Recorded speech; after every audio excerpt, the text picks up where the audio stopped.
So we'll start with you, Topher. Actually, where did this story come from? Because I know you this is based on a story you came up with, but how? Sure. Well, my producing partner and I, it sounds so official, but like my friend and I, were thinking of looking at the movie landscape and thinking, you know, they have like really raunchy movies that are great and really romantic comedies that are great, but we missed that kind of John Hughes movie where you had, you know, handfuls of both, you know, really kind of four-course meal.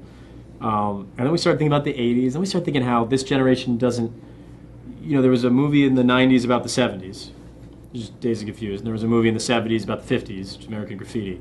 But we wanted to make that great, huge ensemble of young people for this generation, which hasn't been done, so about 20 years back is the 80s.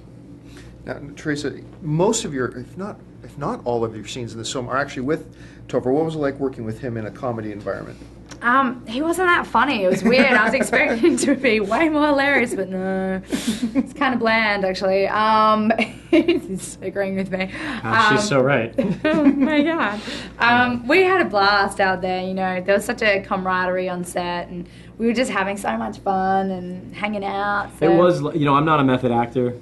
I mean, I don't, and I think I could speak for most of the people in this cast that don't like. Dan has a Tony, so he'll get a little bit more into it. But like, you know, if I have to play a blind person, I don't like put on a blindfold for 3 months and walk around.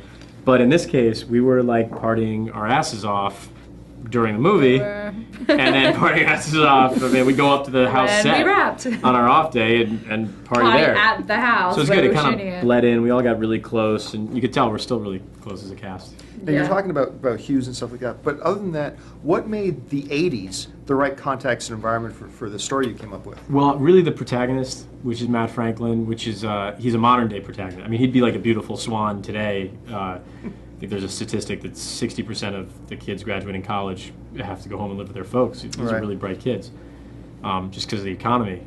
But back then, he's a real ugly duckling. We thought it was a really great way to, you know, kind of juxtapose that character in that setting. And also a kick-ass soundtrack. Yeah.